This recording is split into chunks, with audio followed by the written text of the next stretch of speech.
Yo creo que estamos todos los que estamos. De hecho, partimos un poquito más tarde porque, mis disculpas, me había llamado un profesor justo entre mi break, así que justo me atrasé un poco.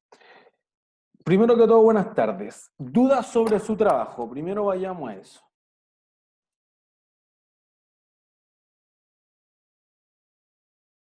¿Ya todos tienen el trabajo listo? ¿El trabajo del trimestre completo?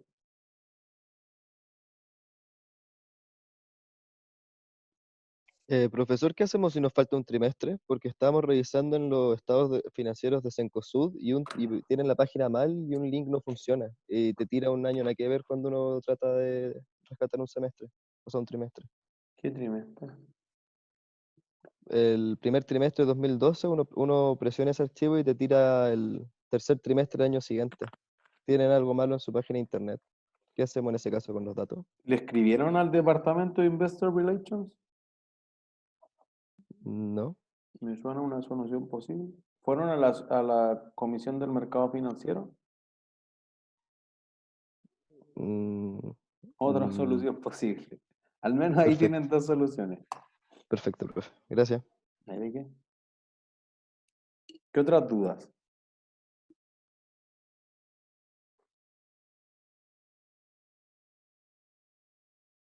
¿Todo el resto claro? O sea, ya miren, supongamos que ustedes tienen el WAC bien, que eso era para partir.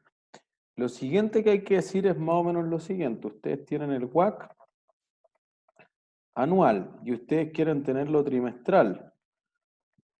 Entonces ustedes tendrían que actualizar esto como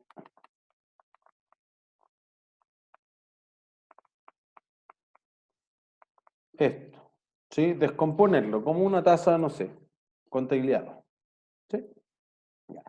Teniendo eso, entonces ustedes van a decir, mira, el Economic Value Add o valor económico agregado va a ser la utilidad operacional después de impuestos menos la inversión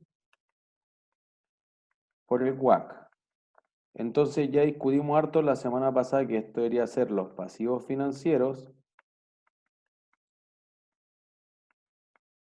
más el valor de mercado. Entonces vamos a poner el market cap de la empresa en cada trimestre, ¿sí? Entonces esto es al 31 de marzo del 2000, no sé cuánto, voy a decir 2012. El 30 de junio del 2012. El 30 de septiembre del 2012. Y después el 31 de diciembre del 2012. Y así lo van a hacer para cada año. Este WACC de acá van a ocupar una constante, ¿sí? Pero tienen que tener la utilidad operacional, la tasa de impuesto efectiva en ese momento. O podrían computarlo de la manera alternativa y podrían decir, bueno, el ROIC menos el WACC por la inversión. Y ahí podrán ver que el ROIC es justamente esto de acá partido por la inversión. ¿Sí? Entonces, si yo multiplico y divido por la inversión, ahí te podría quedar la forma del ROIC versus el WACC. Entonces, obviamente que cuando el proyecto rente más de lo que cuesta, entonces el EVA debería ser positivo. ¿Ya? Cuando tengan eso, entonces van a decir lo siguiente, ese es un paso. Después van a decir, listo, este es el precio de la acción.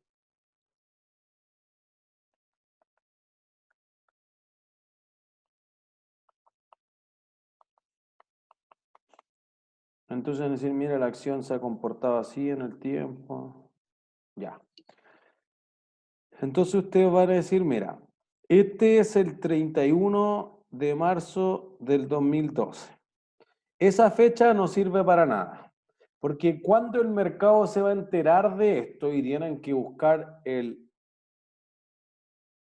earnings release, el mercado se va a enterar el 3 de mayo. Ya, entonces no es el día del cierre contable que el mercado se entera porque la empresa no chispea los dedos y va a aparecer mágicamente los estados financieros para todos. Entonces, por eso que cuando se vaya a hacer la publicación de los estados financieros, los inversionistas van a hacer algo y ahí tienen que crear una ventana de tiempo. Y la ventana de tiempo, ustedes pueden decirla, ojalá sigan la idea del paper. Entonces iban a decir, mira, en esta fecha quizás 10 días hacia atrás, quizás 10 días hacia adelante. Si quieren 2020 también se puede. Y iban a decir, bueno, es que si a la empresa le fue bien y la información se empieza a filtrar antes, entonces el precio de la acción sube antes de ese día. Y cuando se informa, sube. Entonces después lo que van a tener que decir es, mira, en torno a la fecha de información, de revelación o de publicación de las utilidades, subió, van a decir, mira, si el EVA fue positivo, entonces el precio de la acción debió subir. Voy a ponerle subir. No es suficiente, porque es obvio que el precio de la acción debería subir, porque dado que a todos les tiene que haber pasado esto, entonces obvio que va a subir. No me están diciendo nada nuevo, el valor del tiro del tiempo me están diciendo. Lo que ustedes tienen que decir es lo siguiente. Voy a cambiar de... Voy a decir esto. Si nosotros dijimos el 3 de mayo del 2012, entonces voy a tener el precio invento, que era 400 pesos. Ustedes van a agarrar 10 días antes, entonces van a decir desde el 23 de mayo, perdón, desde el 23 de abril y hasta el 13 de mayo, para agarrar la ventana, es cuando el mercado se dio por enterado de la información. Entonces aquí valía, invento, 390 y acá la acción valía 429. Ya, entonces ustedes van a decir, el retorno en el periodo va a ser 429 menos 390 sobre 390. Ah, entonces subió 10%. Y entonces ahí sí van a poder decir, mira, el retorno anormal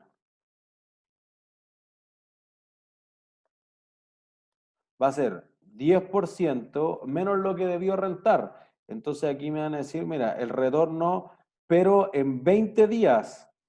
Entonces alguien va a tener que convertir esto a algo cada 20 días. No vayan a poner el trimestral, porque obviamente en un trimestre debería rentar más que en un lapso de 20 días.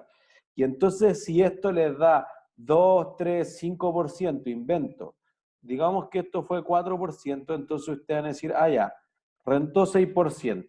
Entonces, si el valor económico agregado es más que cero y eso trae un retorno positivo, entonces ya dieron un ticket. Ya ahí dicen, sí, el mercado está mirando la información contenida, así se llama el paper, en el EVA.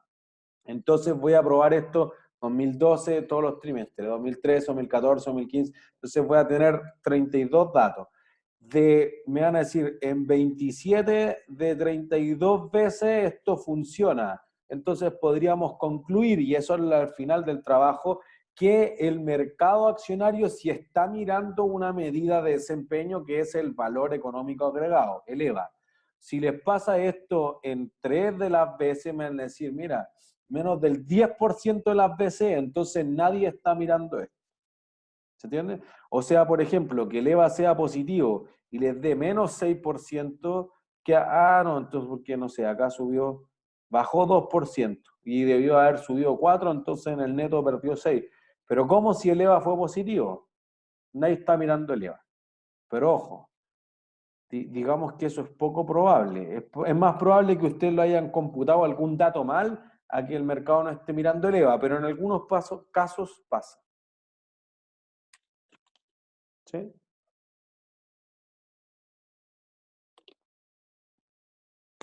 ¿Todo claro? Entonces eso es lo que hay que hacer en las próximas 3 semanas. ¿Sí? ¿Dudas? Profe, Ujú. tengo una duda con las fechas que coloco ahí. ¿Cuál es la duda? ¿Por qué puso abril, por ejemplo? Porque dije que mi ventana era de 10 días antes y 10 días después. Entonces, hacia acá, menos 10 y hacia acá, más 10. Ah, ok, perfecto. La ventana desde que se producía lo que colocó antes, ¿no? El Claro, earning. esta es la fecha de anuncio de las utilidades, no es la fecha del cierre contable. Ya, perfecto, perfecto. Ok. O sea, lo que sería erróneo sería decir, ya, cuando esta es mi fecha, entonces voy a considerar desde el 21 de marzo hasta el 10 de abril. Eso sería un desastre porque el 10 de abril nadie tiene idea de cuánto son las utilidades. Recién se van a enterar como un mes después, en mayo. Entonces esto sería cualquier cosa. Ok, profe. ¿Sí? ¿Qué otras dudas? Profe, Ajá. cuando saca el retorno normal, ese RE de 20 días no lo entendí. Tendrían que, ya tienen el RE y ¿Ya? después tendrían que llevarlo a cuánto debería rentar la acción en 20 días. Oh, ya entendí. Ya, ok. O sea, miren, voy a hacer el cálculo para que sea claro. Si a ti te dio un RE anual de 15%, entonces voy a decir, lo que debería rentar diario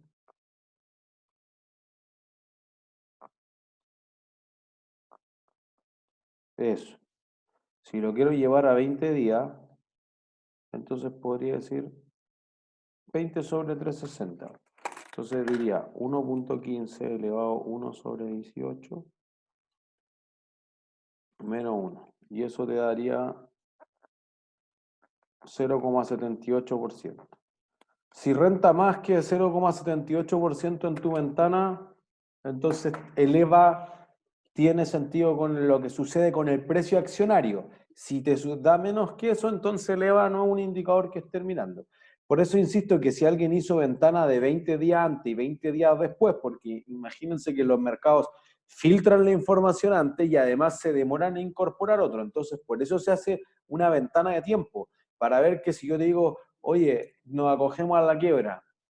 ¿Qué significa eso? No sé, pues capaz que debería subir el precio de la acción. No estamos seguros, entonces para incorporar esa información es que se dan las ventanas de tiempo.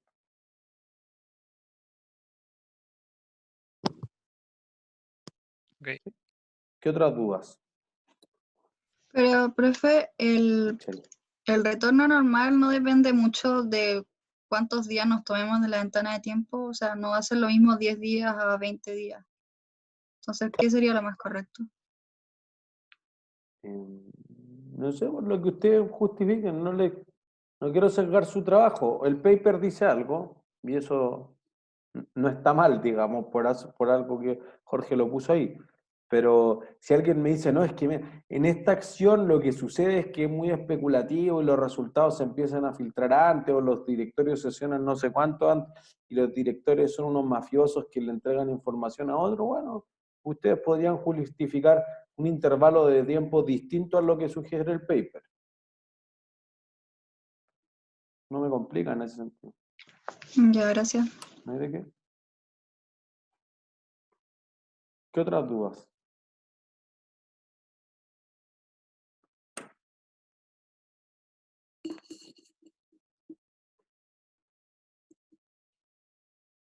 Pero, ¿No hay más profe, dudas? José. sí, ocupó 20 días porque también para evaluar la variación de la noticia, Ujú. ocupó una semana antes y una semana siguiente, ¿no? Ahí tiene que ser el mismo horizonte, básicamente, ¿no? Como que es simétrico, 10 para atrás y 10 para adelante. No, pero me refiero a si es que vamos a medir la noticia en un horizonte de tiempo y después el retorno de la acción cuando no hay noticia, tiene que ser el mismo horizonte de tiempo, ¿no? Que claro, o sea, esa es la razón de por qué ocupar una ventana más corta, porque en el fondo uno puede decir, oye, es que 20 días después igual va a seguir sucediendo algún efecto de la noticia. Sí, pero ese mercado es demasiado ineficiente. Pero si yo le doy un día nomás, no lo alcanzo a incorporar. Entonces lo que pasa es que si le doy una ventana muy larga, van a haber otras noticias que van a afectar el precio del retorno. Pero en torno a la fecha de anuncio de las utilidades, lo que más impacta es el anuncio de la utilidad. Por eso que se da esa ventana. ¿Se entiende? Entonces, hay una razón por qué Jorge lo escoge en el paper.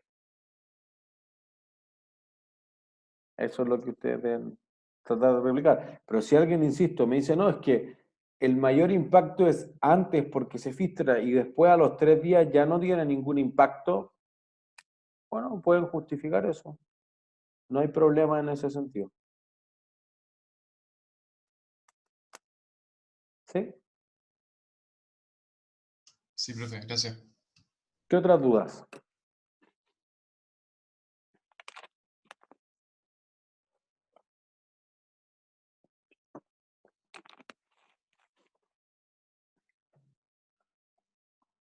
¿No hay más dudas? Ya, vamos a la clase. Hoy día nos vamos a concentrar en los precios de transferencia para entender por qué las empresas que tienen varias divisiones o que tienen varios departamentos podrían querer generar ciertos costos o ciertos precios asignados a servicios que presten, capital que entreguen u otra medida para evaluar el desempeño. Ciertos desempeños y va a tener también algunos efectos tributarios. ¿Sí? Asimilar cómo podrían generar conflictos de interés esos precios de transferencia, qué elementos deben considerarse dentro de y cuáles son los principales métodos de precios de transferencia. ¿Sí? Entonces, el precio de transferencia surge por una razón. Independiente del tipo de centro que tú, no sé si independiente, pero en la mayor parte de los centros de responsabilidad que tú tengas, tú eres responsable de ciertas cosas. Entonces, si tú eres una empresa productiva, digamos que tú le haces, que es un ejemplo que nosotros vamos a utilizar en los números, tú le haces las botellas a CCU, ¿qué tipo de centro de responsabilidad debería ser esa empresa? ¿Costo? Costo. ¿De costo? Porque ¿para qué hace los envases? Operación. Ya, entonces, ¿cómo ustedes diseñarían el bono de incentivos para ese gerente?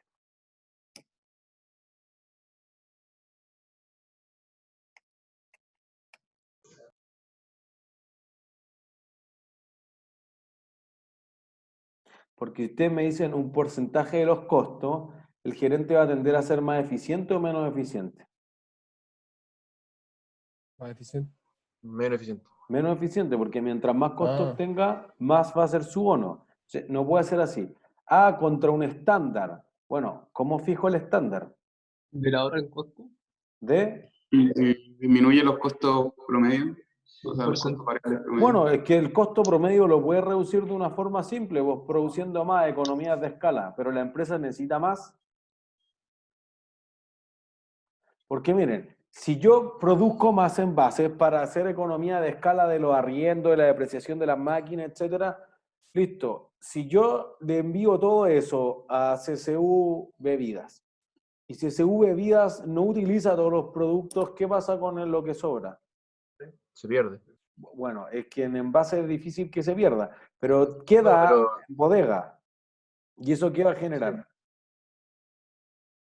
Costo de almacenamiento. O sea, va a haber más costo, no va a haber menos costo. Entonces ahí uno dice, bueno, aquí tu problema esencial es que podría ser que la empresa no tiene lo suficiente, digamos, recursos en ese sentido para estar pensando en que si me ahorro costos de producción, lo transformo en otros costos que son probablemente gastos de administración y gasto. ¿Se entiende? Entonces, no puede ser ese mi sistema de incentivos. ¿Cómo debería ser?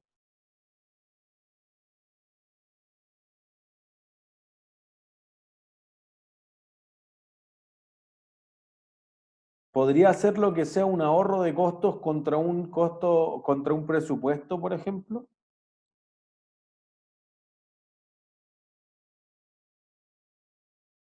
Porque si hago un estándar ya, ¿cómo fijo el estándar?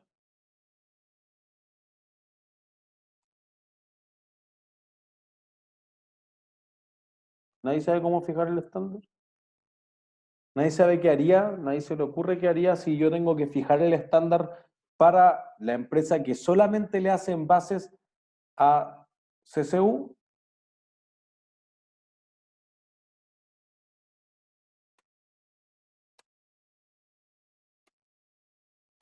Nadie sabe. Bueno, podría ir a ver a la competencia primero. Mercado. Oye, ¿qué está haciendo PepsiCo? Pepsi hace esto, entonces Pepsi Company, que tiene más que solamente Pepsi, tiene las franquicias de los restaurantes, Taco Bell, etcétera, tiene el Frito Lay's, etcétera. Entonces, tiene Quaker, PepsiCo. ¿Cuánto está produciendo? Listo, hay embotelladora andina. ¿Cuánto está produciendo? En Bonor, ¿cuánto está produciendo? Ya listo. Ese puede ser tu estándar, benchmarking. ¿Sí? Entonces, ahí uno podría decir perfectamente, mira, lo que uno debe generar es lo siguiente, debe decir, aquí el sistema de incentivos, si está basado en ahórrate algo contra el costo estándar, y tú, no puedes, y tú eres el mejor del segmento, ¿cuánto va a ahorrar? Nada. Nada. Entonces, esto va a generar una desmotivación. Cuando veamos evaluación de desempeño la próxima semana, ustedes lo van a leer en el control además. Las empresas que tienen retornos sobre la inversión, o las divisiones que tienen retornos sobre la inversión, el ROI, muy alto, tienden a no querer hacer buenos proyectos. Porque como su ROI es más alto, un buen proyecto para la empresa es malo para la división. Y por el contrario, las divisiones menos exitosas, que están por debajo del promedio, tienden a hacer proyectos que son malos para la empresa, pero que están por debajo del promedio, o sea, los acercan más al promedio. Entonces uno dice, la empresa podría perder los incentivos, o el gerente o la división podría perder los incentivos cuando que no tenga un sistema de incentivos adecuado, por ejemplo, el estándar. Entonces, si tú eres el mejor del segmento, tu benchmark no puede ser el promedio, porque siempre voy a promediar más hacia abajo. Entonces, siempre es algo exitoso, entonces no tengo que hacer nada nuevo. ¿Se entiende? Entonces, podría ser que cada división lo que quiere buscar más bien sea sus ganancias. Entonces, si no lo tratamos como un centro de costos, porque esta es tu alternativa, bueno, y si CSU dice, quizás no es buena idea que nosotros hagamos los envases, ¿por qué no se lo compramos a una empresa gigante de envases que lo hace en Brasil? Y nosotros dejamos de hacerlo. ¿Cuándo debería dejar de producirlo yo y salir a comprar los envases? ¿Cuándo es más barato comprarlos que hacerlos yo? Ya. Y eso es una decisión que podría ser de corto plazo, tipo contabilidad 3, pero uno podría decir sí, pero ahora es varios años y tengo un riesgo de salir a comprarle a ellos, porque si yo tengo las máquinas acá, yo lo hago siempre. Si yo salgo a comprar, dependo de él. Y eso podría ser una diferencia significativa. Entonces la empresa lo que decir es, mira, pensémoslo de otra forma. Si yo produje envases, pero tú eres incapaz de envasar las bebidas por cualquier razón, ¿qué hago con los envases que me sobran? Venderlo ¿A qué precio? al de costo, ¿no? O un poco más. Bueno, es que si lo vendo al costo, ¿cuánto gano? 0. Cero. Pues ¿cuánto entonces el bono que se gana ese gerente por hacer el esfuerzo de vender los envases, que no es su negocio? No gana, entonces. No gana. Pues. Entonces, eso desincentiva a los gerentes. Entonces, acuérdense que nosotros decíamos, mira, cuando nosotros diseñemos el balance scorecard, que le vamos a poner la perspectiva, todas las 4 que dijimos, que esta pesa más, que esta pesa menos, bueno, una parte de esto es que nosotros creemos autonomía en los de gerentes y que las divisiones estén centradas de esta forma, bla, bla, bla. Todo lo que le agregamos con centros de responsabilidad la semana pasada. Bueno, cada división quiere buscar sus propias ganancias, porque en el fondo tú dices, mira, este es un problema del contable de la consolidación. Tú dices, mira, yo tengo, esto es París, este es Johnson, creo que hay una H, y este es Senco, y Cencosud es el consolidado, por si acaso. Entonces, París dice, mira, no tengo idea del ingreso por venta, pero yo no puedo vender esto. Entonces, como yo no pude vender esto, se lo vendo a Johnson. Ya se lo vendo en 100. A mí me costó, bueno, perdón, a mí me costó 50 y se lo vendo en 100 a Johnson. Listo, entonces tu utilidad va a ser de 50. Ya, a Johnson le costó 100. Y si París no lo pudo vender por... Me sobró un paréntesis, perdón. Ahí sí. Si París no lo pudo vender por 100, ¿en cuánto lo va a vender Johnson? Más barato. Más barato, pues entonces lo va a tomar por 80. Ah, ya. Entonces tú perdiste 20. Fíjense que en la consolidación va a decir, bueno, hay una transacción intercompany, entonces esto va a desaparecer. Contabilidad 2. ¿Sí? Vamos a decir, ah, ya, mira, acá está. 30. Listo. Pero, ¿quién se llevó toda la ganancia de los 30?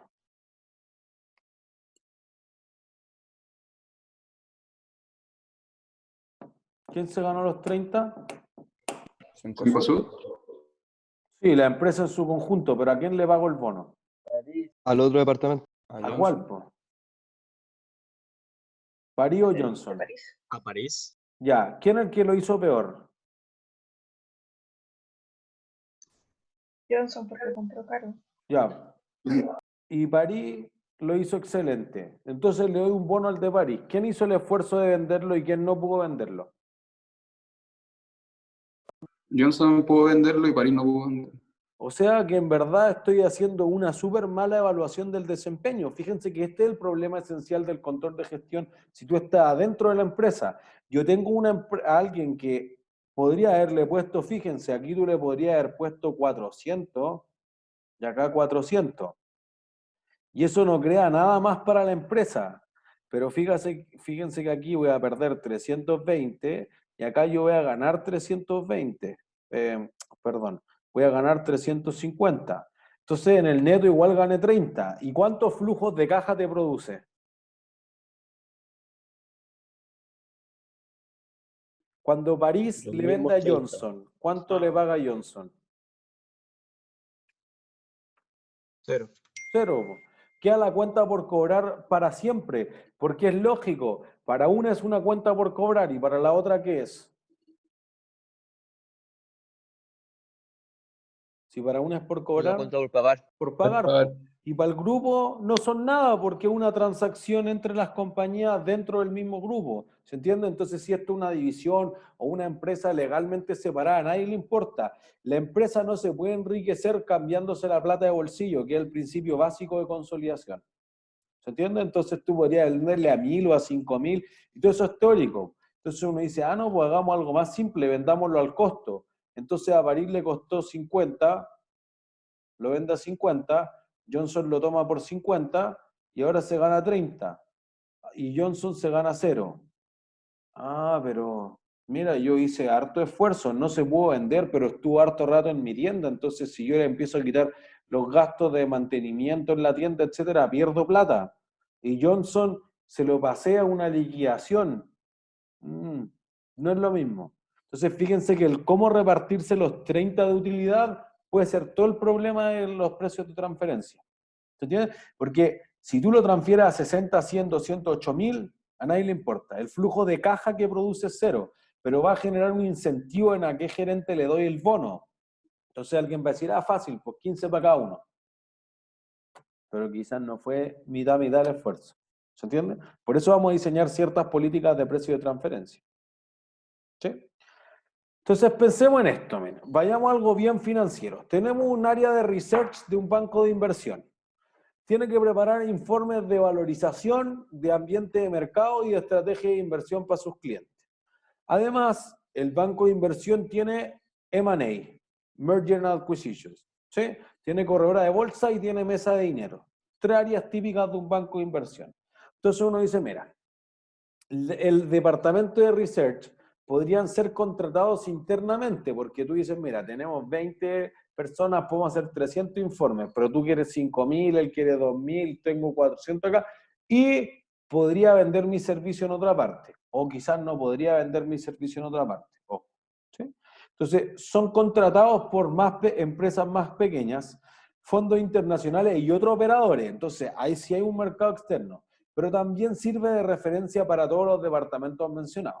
Un informe promedio se hace por 6.000 pesos y se puede vender externamente en 9,5 millones. Son 400 informes al mes. La división de M&A genera en promedio 3 negocios por mes que reportan ingresos de 800 millones con costo de 250 y de eso necesita 10 informes. Listo, y esos 10 informes se los provee el departamento de research. Entonces, tu estado de resultados, en ese caso, se vería de la siguiente forma. Research vende los 400 informes a 9,5 millones por 3.800 millones. M&A tiene 3 deals que cuestan que vende por 800 millones, 2.400 millones, y para cada deal en ese negocio tiene costos de 250 millones. Por lo tanto, te da ese margen bruto. Tiene otros gastos operativos, que vamos a suponerlo, y te da eso. Si esas son tus únicas dos divisiones, la suma de esos va a ser el consolidado. ¿Sí? Entonces, fíjense. Si yo voy afuera, tú eres el departamento de M&A. Si vas afuera, ¿cuánto te cuesta comprar cada uno de los informes? Externamente. 9 millones y medio. 9 millones y medio. Si yo lo fabrico internamente, ¿cuánto me cuesta hacerlo? 6 millones. 6 millones, en principio. ¿Sí? Entonces vamos a decir, es obvio, po, hagámoslo adentro porque nuestro personal lo hace por 3 millones y medio más barato cada informe. Yo necesito 10 informes por cada negocio, entonces tengo ahí un ahorro de 35 millones por los 3 deals que hago al mes, podrían ser 100 millones en ahorro. Listo. Eso es siempre y cuando el departamento de research no pueda vender esos informes afuera. Porque si yo le hago un informe al departamento de M&A, ¿qué dejo de hacer?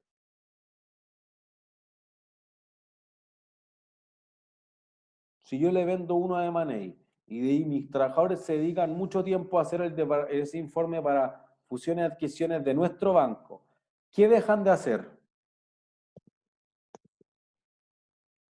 A los clientes. ¿Vender investigación? ¿A quién? Un tercero. Eso es. Entonces, fíjense que en términos contables tengo 6 millones de costo, pero si tengo otros clientes, entonces hay un costo de oportunidad de no vender.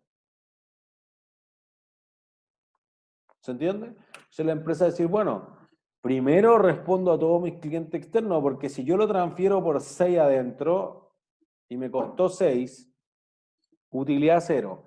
Si yo lo transfiero externamente y se lo vendo 9 millones y medio y lo produje por 6, entonces tengo utilidad de 3 millones y medio y la gente que trabaja en el departamento es probable que gane un bono asociado a esos 9 millones y medio. ¿Sí? O a esos 3 millones y medio de utilidad, perdón. ¿Se entiende?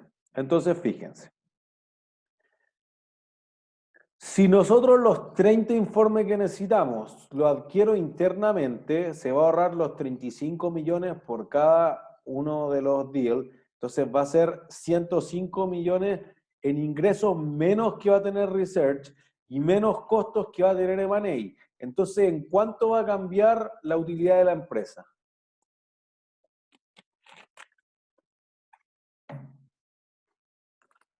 Bajan los ingresos. El 0, ¿no? En eso. Y bajan los costos en eso. ¿Cuánto cambia la utilidad? 0. 0. Listo. Entonces, ¿tiene sentido hacerlo? No. ¿Se entiende? Es inútil. ¿Para qué lo voy a vender adentro si afuera lo vendo y quedo en la misma? ¿Sí? Y fíjense que si yo lo transfiero por el máximo o por el mínimo de exactamente lo mismo, igual puede llegar a la misma solución. Entonces, eso no va a cambiar lo que pueda ver vislumbrar la empresa en ese sentido. ¿Sí? Listo. Entonces, teniendo eso, ahora uno va a decir lo siguiente, mira. Si yo los transfiero de esa forma, no genero nada. Ah, no. Cambiemos el parámetro de si los transfiero a 6, a 7, a 8, a 9. Veamos. Bueno, lo primero que puedo dejar hacer para que no se dé un abuso o una aplicación indebida, digamos, del precio de transferencia, es que podría decir, mira, ¿a cuánto se lo venden? Tenme ideas de a cuánto transferirle el reporte. Valor de mercado. ¿Pero cuál es el mercado? Porque fíjense, es que mi informe es mejor que el que envía JP Morgan. No, que el mío es mejor que el que envía el Itaú y el mío es mejor que el que de la Reinvial. No, buscar eso es más complejo, pero bueno, ya, a ver, precio de mercado, voy a hacer benchmarking. Bueno, eso toma tiempo y entonces eso produce que uno quede en la disyuntiva de estar en lo correcto o no estar en lo correcto. ¿Entiendes? Entonces uno dice, no sé si hay mercado, pero ¿podría dejar que hablen los dos gerentes y decidan? ¿Les parece buena idea que el gerente de Research hable con el gerente de M&A y ellos lleguen a un acuerdo? No. ¿Por qué no? No sé, suena ¿Tienen como un algo aparente súper conflicto de arreglado. intereses? ¿Por qué? ¿Qué conflicto tienen?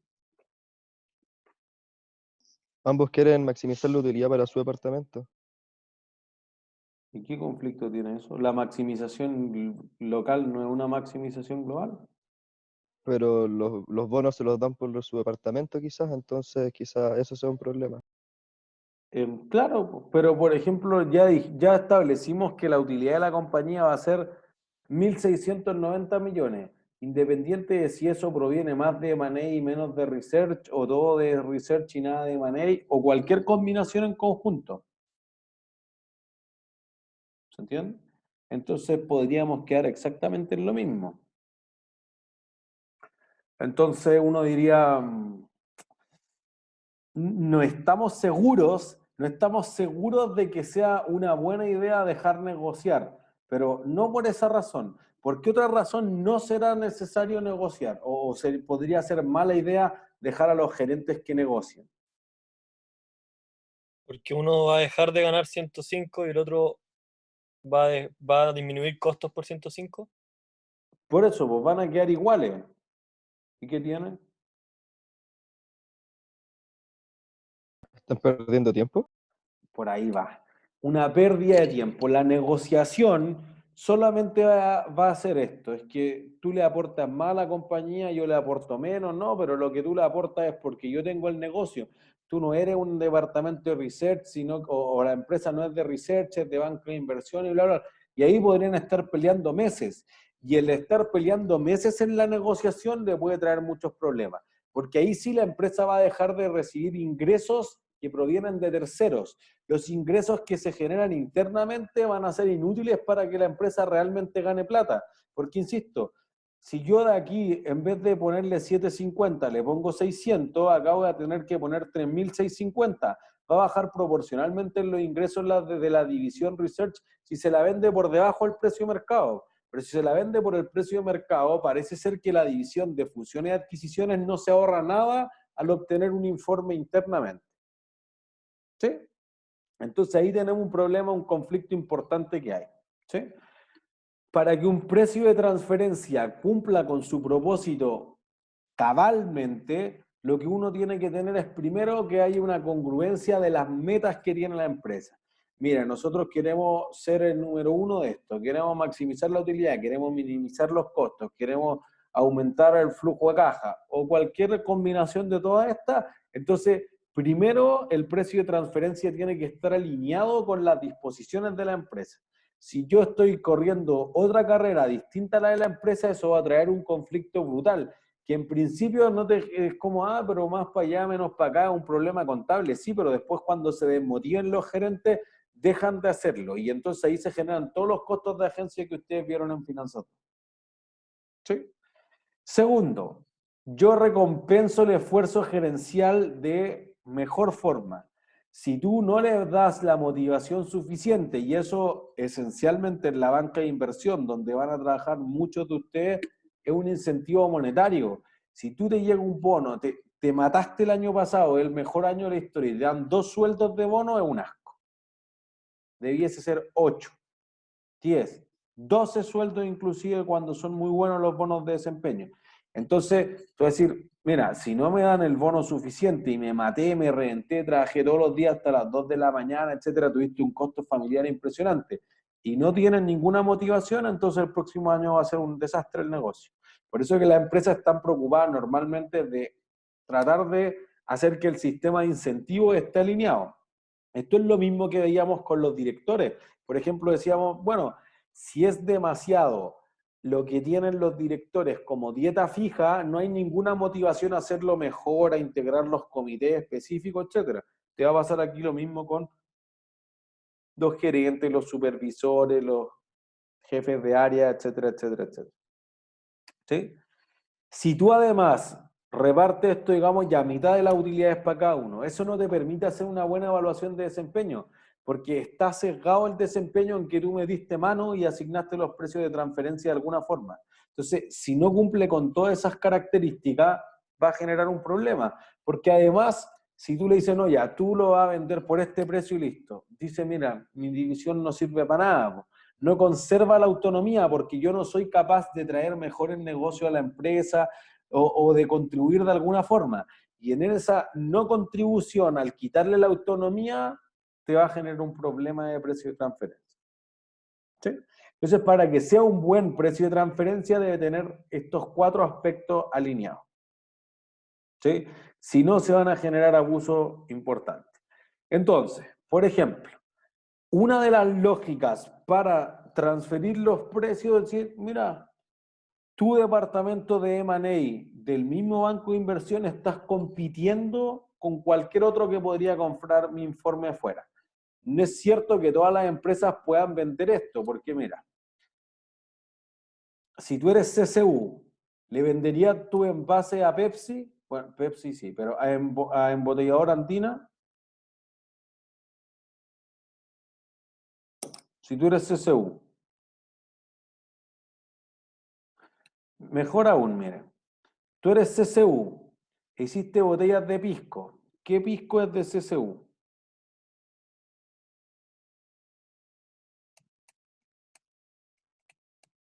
Por un punto premio. ¿Alto? ¿Cuál? ¿Papel? Alto. No. Mistral, perdón. Mistral, listo. Un punto premio.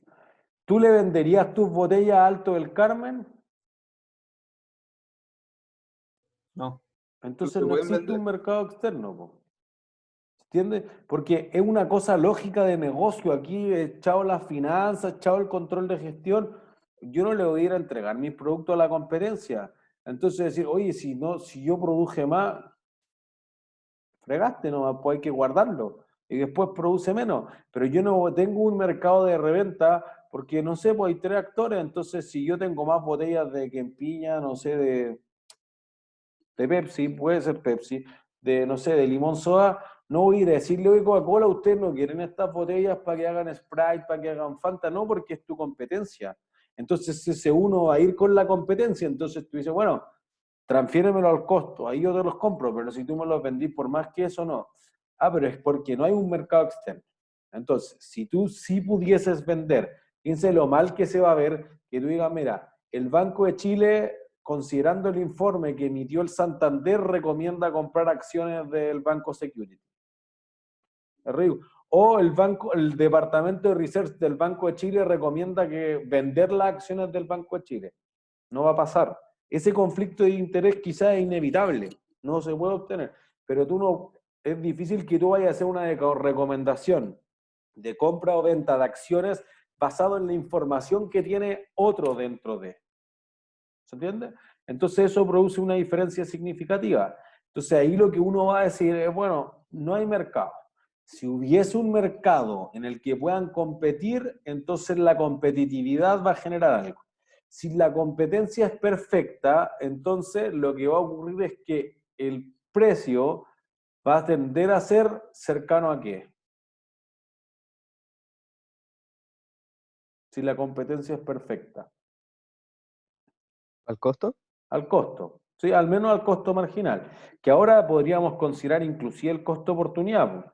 Entonces nosotros vamos a decir, mira, si puedes conseguirlo por menos de 9,5 millones y es exactamente igual de bueno, entonces hay una oportunidad de arbitraje. Porque no puede ser que tú tienes un informe equivalente al mío por 8 millones y yo lo vendo por 9,5 millones. Si no se da ese caso, entonces no hay una oportunidad de arbitraje, que es lo lógico. Entonces uno va a decir, mira, hay un espacio aquí. Por ejemplo, si yo voy externamente te lo vendo a 9,5 millones. Ah, pero es que mira, yo tenía, y por eso que el ejercicio te decía, ¿cuántos informes puedes producir? 400. ¿Cuánto vende externamente? 250. Tengo capacidad ociosa de producir informes. Yo antes iba y se los compraba a tal corredora que me los vende a 9,5 millones. Tú véndele todos los que puedas a otros bancos de inversión y luego hazlo al costo. Entonces, ¿cuánto te cuestan? A 6. Ya, pues entonces hay un precio mínimo de transferencia, por menos de 6 no te los voy a vender, pero hay un precio máximo al que estoy dispuesto a comprarlo, 9,5 millones, porque si no voy con la alternativa. ¿Hay un espacio para negociar el precio de transferencia? ¿Sí o no? Si yo mínimo te lo vendo a 6 y tu máximo lo compras a 9,5 millones, ¿vamos a ponernos de acuerdo algún día? Nadie lo entiende. Nadie.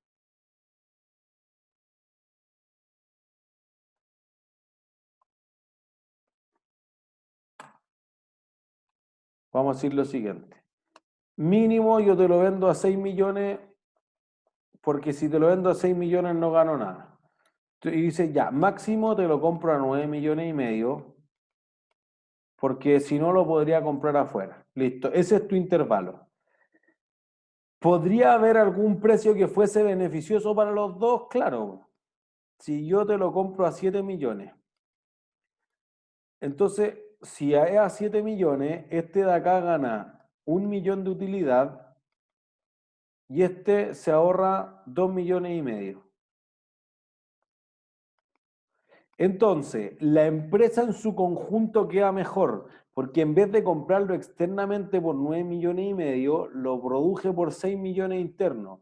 Y esos 3,5 millones de ahorro se repartieron en 2,5 millones para fusiones y adquisiciones y en 1 millón para research. ¿Sí? Entonces, ahora vamos a decir, no, que ¿por qué yo 1 millón nomás? Ya necesito más.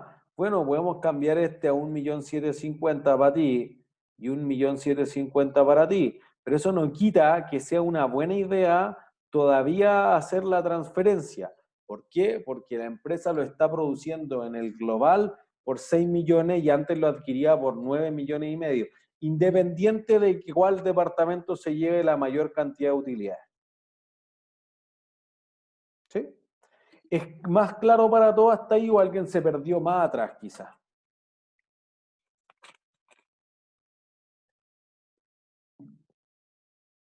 ¿Todos claros? Seguimos. Entonces, si tú vas a hacer que se transfieran estos recursos, entonces debe haber un costo de oportunidad. Siempre pudiste hacer otra cosa. Entonces, si tú dices, no, pero transfiéramelo gratis, no, pues yo pierdo plata al transferírtelo gratis. Transfiéramelo al costo. De nuevo pierdo plata porque hay un costo de oportunidad, al menos mi costo de capital. Entonces, yo utilicé activos. Si trato de medir el EVA, al transferirlo al costo, miren, ya que estamos con el trabajo. Si yo te transfiero al costo, ¿cuánto es la utilidad?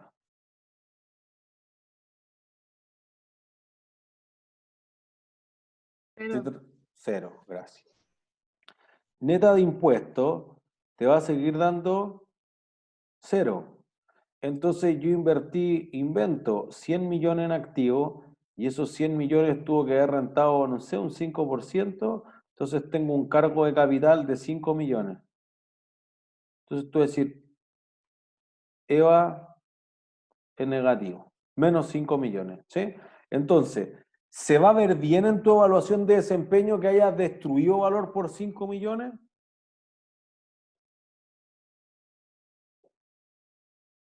No. No. Entonces lo que va a decir es, mira, al menos acá tiene que pagarme 5 millones. Bueno, el 5 millones por cada unidad que yo transfiera va a incorporar el costo de capital que tengo. Al menos para empatar con el EVA. Por último, si estoy haciendo el loco, mira, 0. Pero si no es muy ordinario salir por debajo de 0 porque en verdad no sirvo nada como gerente. ¿Se entiende? Entonces, uno podría decir, mira, si esto está presentado bajo costeo variable, bajo costeo por absorción, bajo costeo estándar, bajo costeo primo, bajo costeo directo, por objetivo, no sé. Eso ya va a ser una parte distinta y eso solamente va a mover la utilidad, pero no mueve el flujo de caja. Lo que va a mover el flujo de caja es que tú dejes de pagar 9 millones afuera y empieces a hacerlo por 6 millones adentro. Eso va a ser una diferencia significativa. ¿Sí? Entonces, tu alternativa es, si no hay competencia, tú podrías tener precios que estén negociados. Un precio negociado se va a dar justamente cuando hay un intervalo entre 6 y 9,5 millones, por ejemplo. ¿Sí? Si no es negociado, el precio entonces perfectamente lo que uno podría decir es, bueno, si no lo negocio, entonces va a haber un espacio mayor aún para que alguien decida por los gerentes. ¿Se entiende? No es que los gerentes los deje al libre arbitrio en ese sentido de que pueden hacer lo que quieran, sino que los gerentes lo que van a estar viendo es que, mira, sé que hay espacio, listo, que el gerente general decida. Porque si el gerente de la región sur se pone a pelear con el gerente de la región norte y que sí, que no, insisto, dejan de hacer negocios para llegar a eso. ¿Se entiende? Entonces, podría utilizarse si internamente se fabrican a un precio, a un costo, perdón, más bajo que el precio que lo adquiero externamente. ¿Es claro para todos? Listo. Entonces vamos a ir a hacer un par de ejercicios. Con eso vamos al break. Profe, Ajá. pero acá igual estamos viendo de que todos los informes tienen la misma calidad, entre comillas, ¿o no? Sí, no. ¿Qué estás pensando? Cuéntame. De que tal vez también hay un precio como indirecto en términos de qué tan bien puedo hacer yo internamente Ajá. el informe en relación a lo que estoy buscando, como que al final la información que necesito está mucho más a la mano también. Bueno, es que si no son sustitutos perfectos, ya no existe la condición de un arbitraje, ¿entiendes? Como que si tú me dices, no, pues que mira, yo tengo la información y no se la voy a pasar al banco de la competencia. Por eso que eso genera esos roces internamente. Dice, no, pues mira, aunque lo hagamos peor acá, hagámoslo acá nomás para no soltar la información. Eso pasa en la realidad, pero quizá eso no es lo mejor que debería hacer la empresa, ¿entiendes? O hay empresas que se dedican solamente a hacer cierto tipo de cosas, pues entonces, no sé, quizás fuera del área de las finanzas, pero en cobranza. Bueno, las empresas que se dedican solamente a hacer cobranza lo hacen mucho mejor a que una empresa tenga su propia área de cobranza por las economías de escala y quizás es igual o mejor el servicio que te podría dar mientras tu información no sea estratégica. Obviamente, si tu información es súper táctica, no se la voy a soltar a cualquiera, pero es porque estoy incorporando que hay un costo de oportunidad de soltar información o de revelar información que podría filtrarse y ser muy perjudicial para la empresa. ¿Me entiendes? Sí, sí. Okay, profe. Entonces, vamos al set de matemáticas financieras. No, matemáticas financieras, precio de transferencia. Mierda. Entonces, digamos lo siguiente, mira, tenemos el primer ejemplo. Puro Oil Inc. es una compañía que está integrada verticalmente en los negocios de extracción de petróleo y refinación del mismo para su posterior venta a los distribuidores.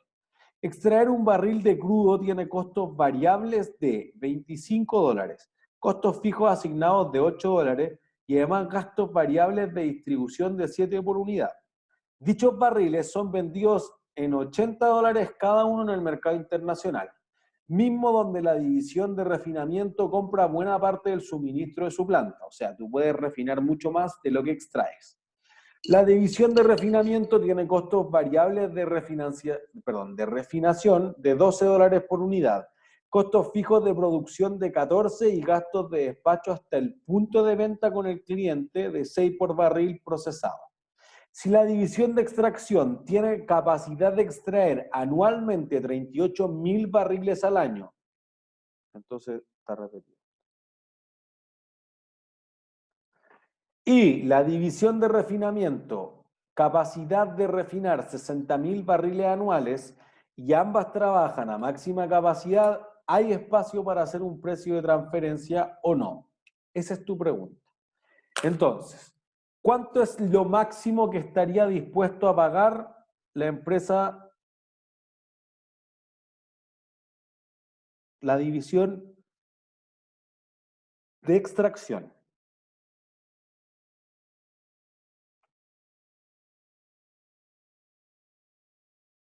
¿Cuánto es lo máximo que está dispuesto a pagar?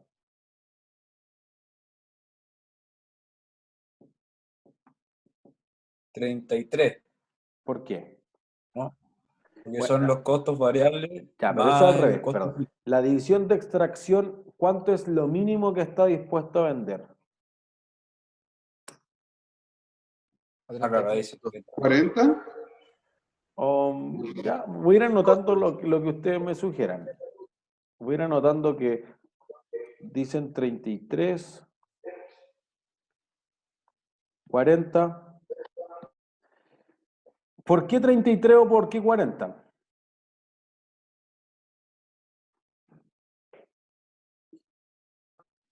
O sea, los 40 yo digo porque son los costos y gastos que incurren extraer un barril. Ya. Entonces, yo no puedo venderlo bajo los costos, bajo los gastos. Listo. ¿Por qué 33?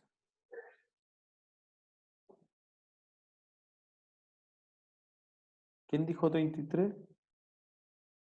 ¿33 al agua? 23 al agua. Pero 33 es lo correcto en todo caso. Ojo, pero no sé, nadie lo puede defender porque en el fondo tú dices, mira, aquí hay un problema. ¿Tengo capacidad ociosa o no tengo capacidad ociosa? No. ¿No? ¿Por qué no? O sea, son las que están produciendo eso a capacidad. Ya, por eso. Entonces, no hay capacidad ociosa. Entonces, a máxima capacidad, tú dices, ya, pues si yo extraigo 38.000 barriles y los voy a vender afuera, ¿a cuánto los vendería?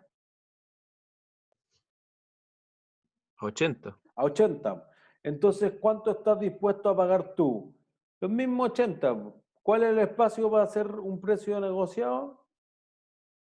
Cero. Ni siquiera perdamos el tiempo viendo eso. ¿Entiendes?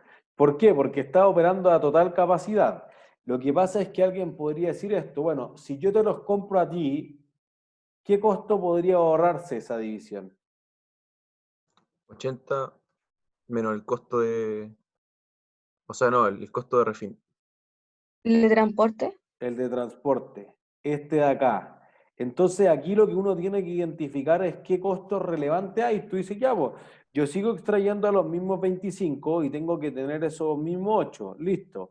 Pero eso es todo, es 33. Entonces, si yo se los vendo a un externo, tengo que incurrir en los 7. Si yo te los vendo a ti, que estamos en la misma refinería, entonces no tengo que incurrir en los 7. Entonces a ti, para ti, da lo mismo a cuánto te venda, la empresa en su conjunto se va a ahorrar esos 7. ¿Se entiende? ¿Es para todos claro o para alguien no es tan claro? ¿Profe, lo podría repetir el último? Voy a rayarlo acá, mira, es decir, si vendo externamente, tengo costos variables por unidad de 25. Tengo costos fijos, si fijos por unidad, de 8. Y tengo gasto de administración y ventas variables de unidad de 7. ¿Sí? Si vendo internamente,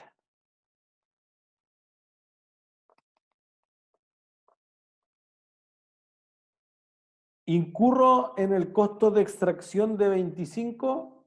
Sí. ¿Incurro en los costos fijos? Sí. ¿Incurro en los gastos de distribución? Y ahí. Entonces, si tú lo tienes internamente, no internamente, entonces lo que te va a producir es que tú vas a tener muchísimos más, o no sé si muchísimos más, pero podrías generar un ahorro significativo que son esos $7. ¿Por cuánto? De los 38 que tú extraes, ¿cuántos puedes refinar?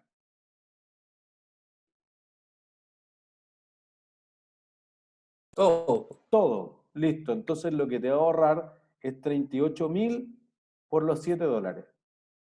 ¿Se entiende? Entonces sí habría un espacio, porque eso va a producir que en vez de ir y comprar los 80 afuera, tú lo puedas vender por 73. Ah, sí, pues mínimo 73, porque en verdad ahora me gano el mismo margen. Antes yo lo tenía por 40 y tenía 80. Ah, me gano 40. Si ahora tú tienes un costo marginal o costo relevante en ese caso de 33, más el margen que me ganaba antes de 40 a 73, bueno, tú mínimo lo vendes a 73, yo máximo pago 80. Hay un espacio, a 75 es bueno para los dos, a 76 es bueno para los dos, a 79 es bueno para los dos. ¿Se entiende? Entonces eso cambia la dinámica y te da este rango o este espacio.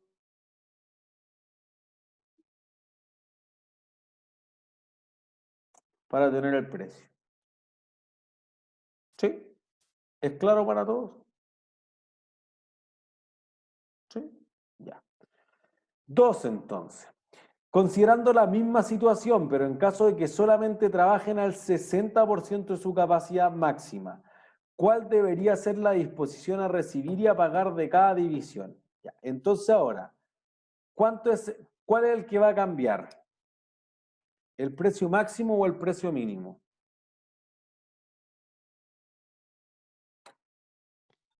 ¿El máximo? El máximo, ¿por qué? Porque ya estoy produciendo lo mismo antes. Entonces ya no necesito los barriles.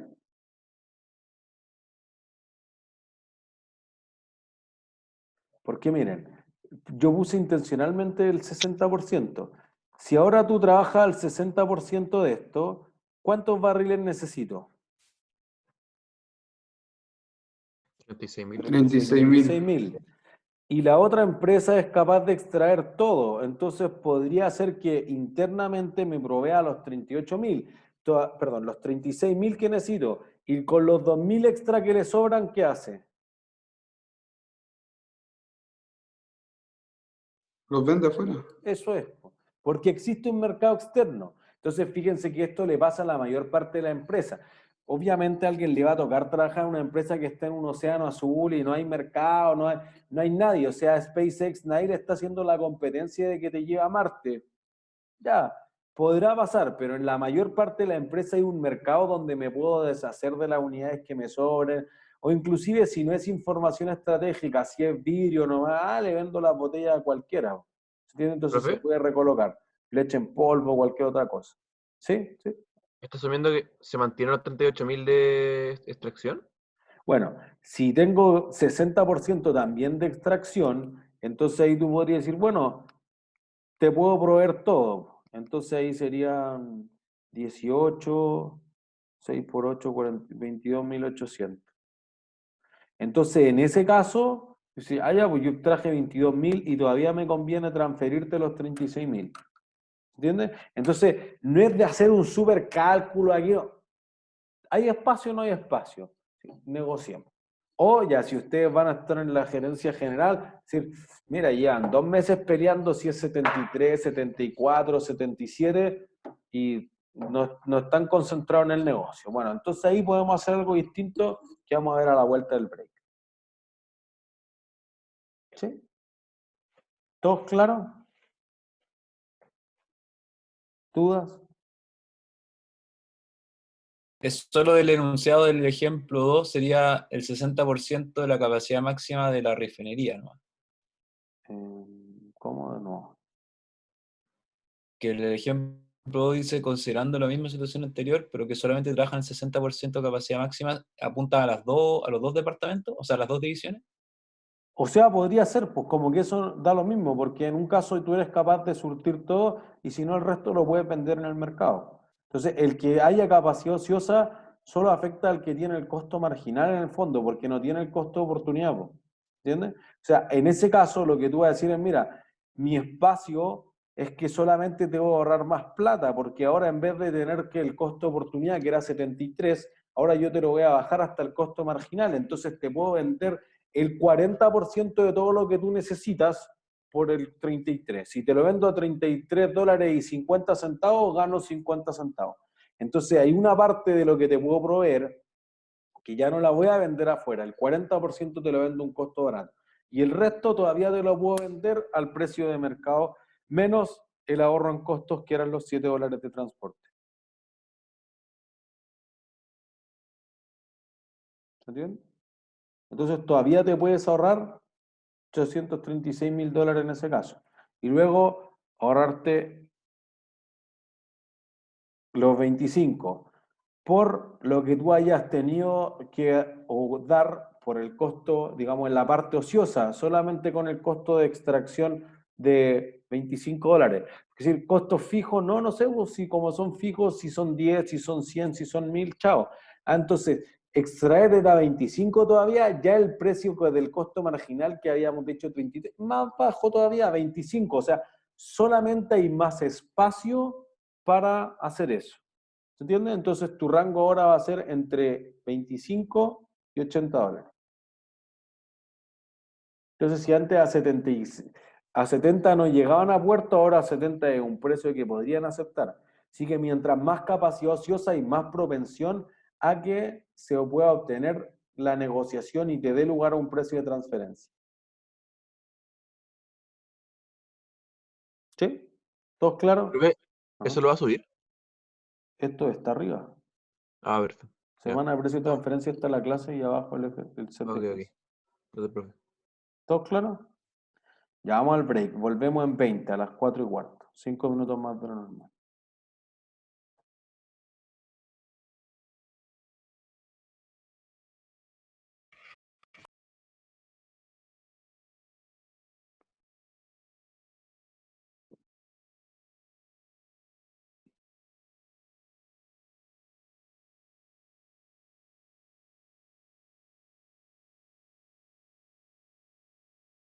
Ya.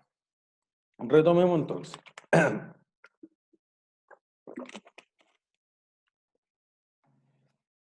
Decíamos, mira, una forma de fijar el precio de transferencia es negociarlo, dejar que los gerentes lo vean. En este intervalo que decíamos podría ser, si hay total capacidad, entre 73 y 80. Si no hay total capacidad, una parte podría ser a 25 y otra parte, digamos el 40% ocioso, y el resto podría ser a 73, pero en cualquier caso hay rango. ¿Sí? Entonces, los precios que se negocian generalmente aumentan las utilidades de la empresa. Esa es una ventaja. La primera vez que se negocian son más complejos porque los gerentes no se conocen, no saben cuáles son sus rangos, se tienen que entregar información, etcétera, etcétera, pero que después podrían mejorar con el tiempo. ¿Sí?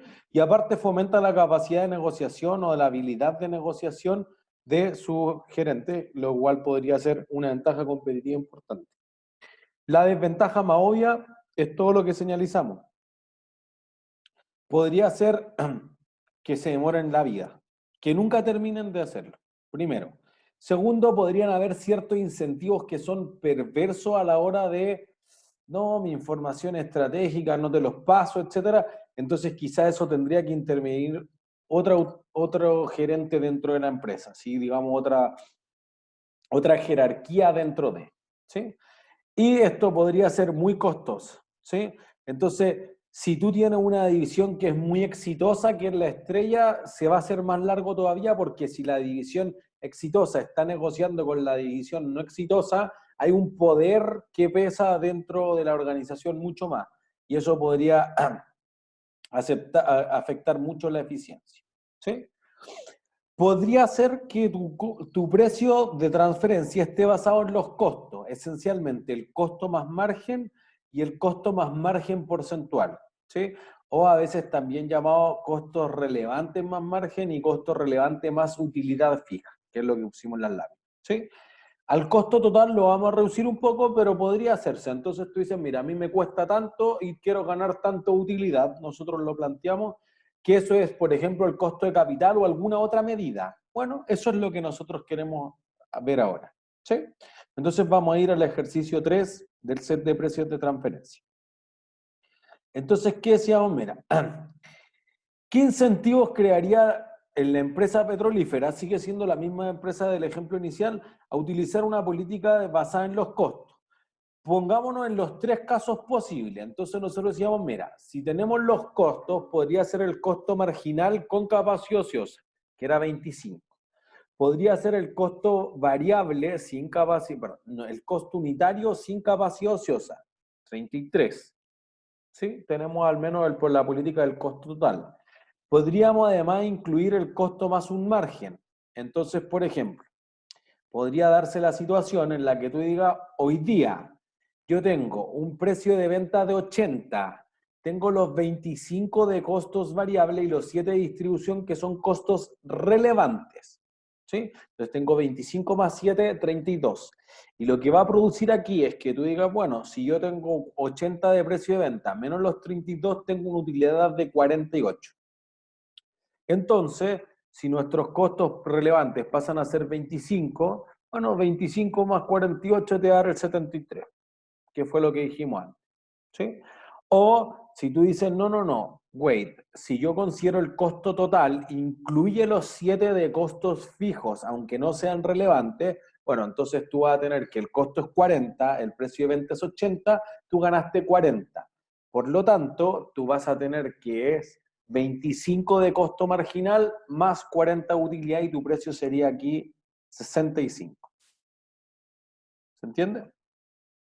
Esa podría ser una política del costo total, pero tú podrías plantearlo como un porcentaje de... Entonces nosotros decíamos, mira, si tu utilidad es de $40 sobre $40, tú cobras el 100% del precio, ¿sí? Entonces cobra el doble. Entonces, y creo que no lo escribí acá. Ah, ¿por qué lo habíamos puesto antes? Lo voy a rayar acá, mejor. Vamos a decir, mira, si tú tienes un costo marginal de 25 y tú cobras el doble, entonces el precio de transferencia de costo más margen porcentual sería 25 por 1 más un margen. Como antes dijimos, mira, yo tenía costos totales de 40 y tenía 80, entonces esto va a ser más 100%. ¿Sí? Lo vendía por 80 y tenía costos de 40. Lo vendo al doble, listo. Tu precio va a ser 50. Si lo decíamos de otra forma, decíamos, mira, podría ser que tú, en este caso voy a poner que tu ganancia era de 40 utilidad y costo 40.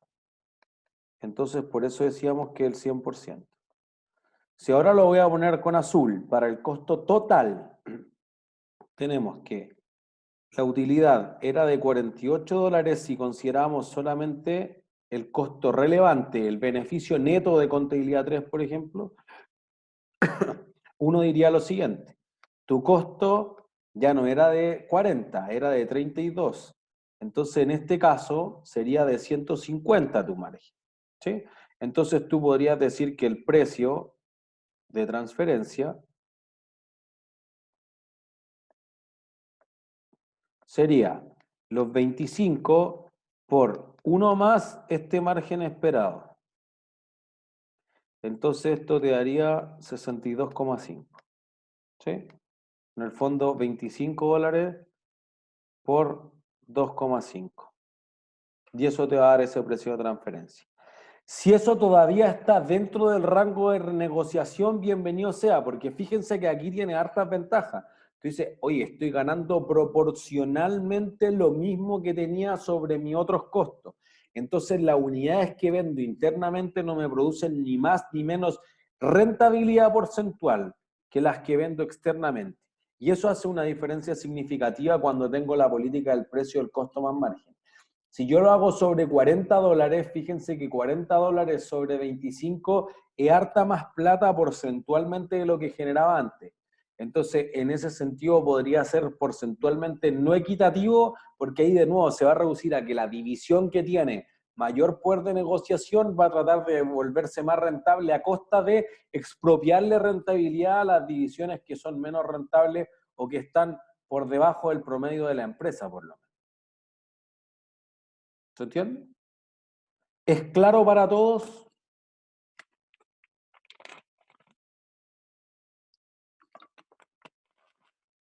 ¿Dudas? No hay duda. Vuelvo entonces. Cruzo los dedos porque esté siendo suficientemente claro. ¿Sí? Cuando tus divisiones operan internacionalmente te genera un problema más grande. Tu problema internacional de los precios de transferencia es simple, se reduce a problemas tributarios. ¿Tú quieres que tus utilidades estén en los países que pagan más o menos impuestos? Menos impuestos. Menos impuestos. Entonces, por eso que las empresas van y colocan sociedades en Panamá, o en Costa Rica, o en las Islas Caimán, o en, no sé, las Islas Vírgenes Británicas, o en Luxemburgo.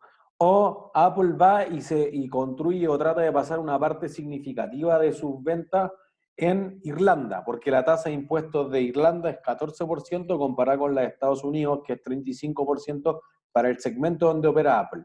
¿Se entiende? Entonces, tú dices, ya, pues, ¿qué hice? No, es que mira, yo fabriqué todo en China.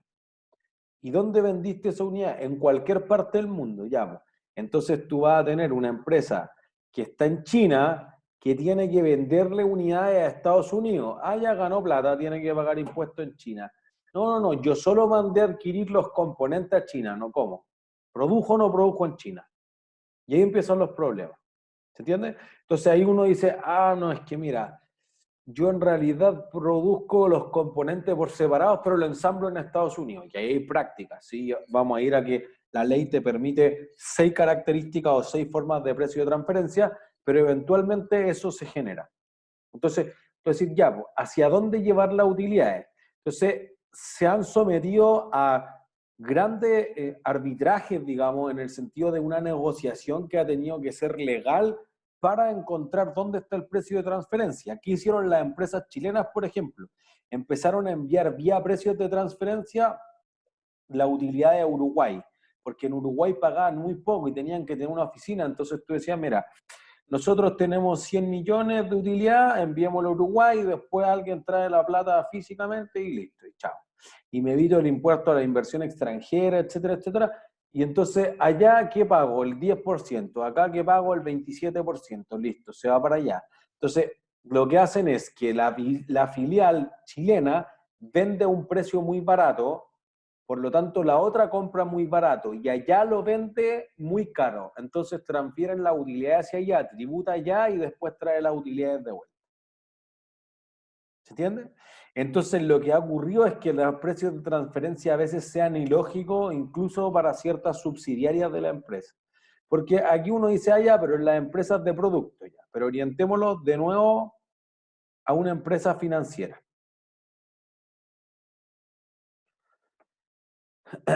Entonces tú dices lo siguiente. Tú eres Corbank, Itaú Corbank.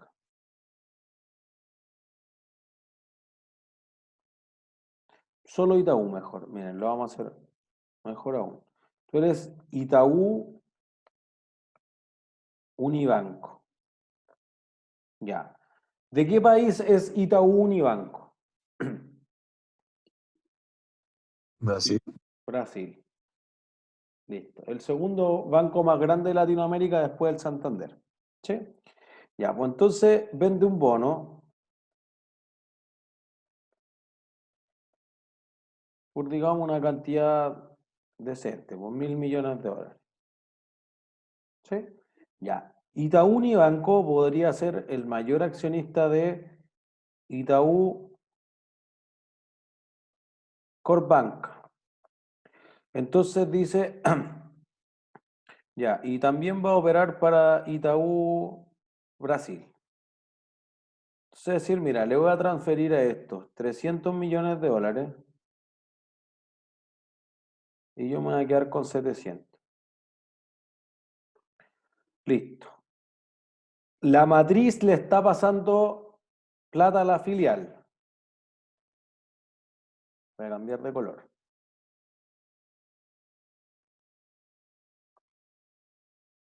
¿Cuánto le cuesta esa plata a la filial?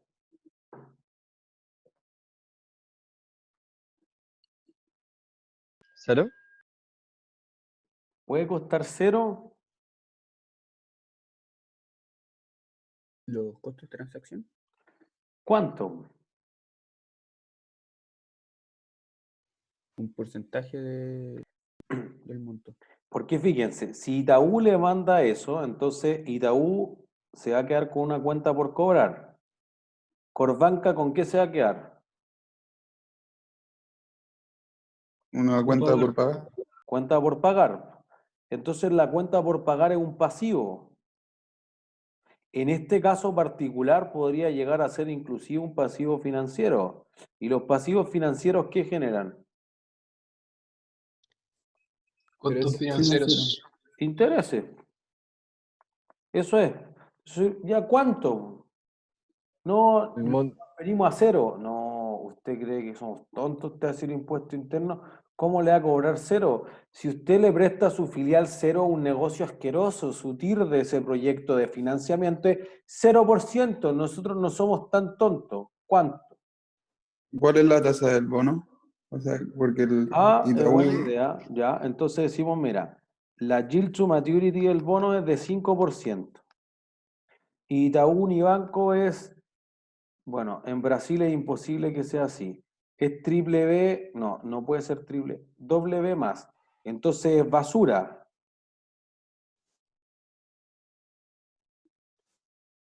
Anual. Ya. Entonces, ¿cuánto le cobra a Itaú Corbanca?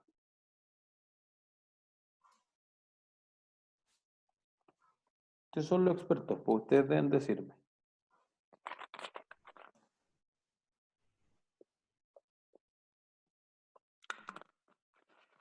¿5% supongo, no? Un poco menos que 5%. ¿Por qué? Porque el filial necesita margen para vender a los clientes. Es probable, o sea, tú vas a ocupar estos 300 millones en prestarle plata a los clientes por más. Bueno, si yo le presto a 4, el negocio para la matriz es horrible. Yo le pago a mis acreedores externos ese porcentaje, pero luego tú vas a tener que... Voy a hacer el estado de resultados aquí, miren. Ingresos por intereses. Los que están haciendo el trabajo con bancos, esto les debería parecer obvio. Corbanca me paga el 4% de los 300 millones, entonces me paga 12 millones de dólares. Yo le pago a los fondos que hayan comprado este bono 50 millones de dólares, pero solamente voy a considerar esos 300. 15. Entonces en el neto... Puse pierdo, y debería decir pérdidas.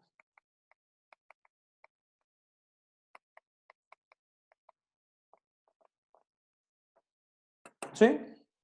Número 5. Pero profe, por ejemplo, Itaú Corbanca, si presta ese dinero, el mínimo sería el 5% y el máximo sería la tasa con que presta el dinero que le prestaron. Por ahí podría ser, porque en el fondo tú dices, ya, pues este de acá se lo va a prestar a Corbanca Colombia. Sí, o a otra institución. O a, no sé, al metro, ya voy a inventar. Si tu división en el fondo es un cliente interno, eso es lo que quiero decir. Por eso partimos con CCU. Bueno, Ecusa, que le hace los envases, podría ser un cliente interno más nomás. Entonces tú dices, ya, pues al metro al mínimo, ¿a cuánto se lo presto?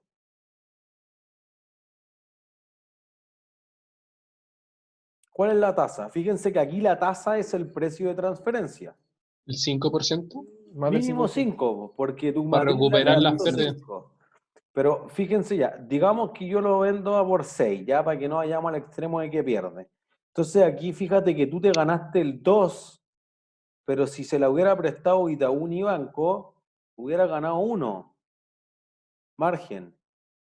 ¿Sí? Solo quédense con la idea del problema que tenemos, más allá de los números. Entonces el margen acá es 2%, pero en realidad en la totalidad fue 1%. ¿Por qué? Porque aquí tengo un margen de ¿cuánto? Entre la matriz y la filial. Menos 1. Menos 1. Entonces, ¿hacia dónde estoy enviando las utilidades? Si Itaú Chile. ¿Se entiende? Y fíjense que alguien podría decir, no, pues mira, el negocio en Colombia es mucho mejor. Entonces yo le voy a prestar aquí de estos 300, 150 millones. ¿Y a qué tasa? Bueno, es que en Colombia el negocio se lo voy a prestar a 2, pues. Ya, pues, ¿y en Colombia cuánto le presto a los clientes? No, yo lo voy a prestar a 8%. Imagínense que un Coltés, un bono del Tesoro colombiano, paga algo así como 7%, entonces 8% sería una ganga en Colombia. Entonces, ya, pues, aquí, ¿qué estoy haciendo yo? Me gano 6% acá, pero la empresa gana 1, entonces lo que quiere decir es que entre acá y acá tú perdiste 2%. Y acá se perdió otro por ciento, y al final, entre 5 y 8, me gané 3. Pero este se ganó 4, 6, este se ganó 2, este se perdió 1, y entre medio te queda cualquier cosa. Y entonces al final, ¿dónde está la utilidad en Colombia? Pero es que la tasa de impuesto en Colombia es más bajo. ¿Entiendes? Puedo empezar a traspasar esto en forma de capital, en el fondo de una transferencia. ¿Con qué activo creen que esto es más fácil de hacer todavía? Por un punto premio. ¿Con las acciones, puede ser? No, más fácil Los que con la activos acción. intangibles, ¿Qué tipo de activo intangible? las marcas, No. los Más intangible que eso todavía. Más moderno, por lo menos. las aplicaciones. ¿Programa?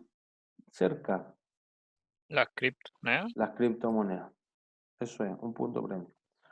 Con las criptomonedas, por eso que, por ejemplo, en la consultora nosotros tenemos un cliente que vende muchas criptomonedas, justamente con Colombia. Entonces, la unidad de análisis financiero le pide al abogado de la empresa todos los meses que declare de dónde salieron.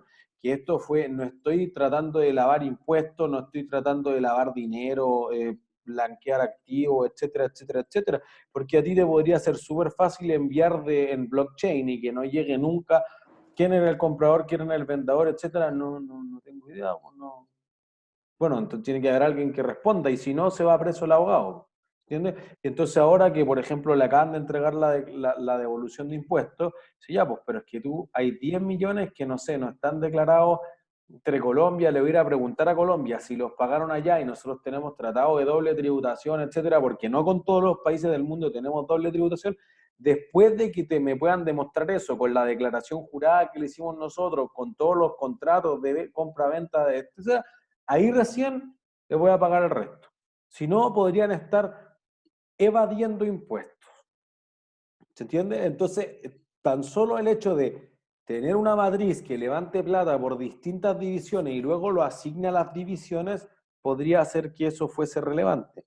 Entonces, no puede ser que, porque digo, mira, es que como, mira, está medio capa caída el Itaú Corbanca, prestémosela al 0%. No, eso no tiene sentido. Porque si no, lo que yo voy a hacer es poner una matriz, perdón, una matriz, una filial en las Islas Caimán, y todas las utilidades pasaron por las Islas Caimán. ¿Entiendes? No hay que tener una superciencia para hacer esto. Entonces, impuesto interno y el Internal Revenue Service y todos los, digamos, las entidades fiscalizadoras de los impuestos en el mundo tienen claro cómo se hace esto. ¿Se entiende? Entonces aquí, ¿qué se les ocurre a ustedes que debería ocurrir? ¿Cómo calcula la tasa?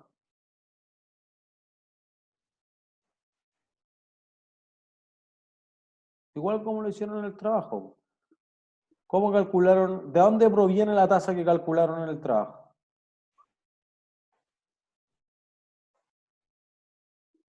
¿De las memorias? Sí, pero ¿de dónde sacó la plata la empresa de la memoria? Pues, obviamente. ¿Estado financiero? Sí, la memoria son los estados financieros. Desde Sí, la pero- acción. Ya, pero el precio de la acción, ¿dónde lo vieron?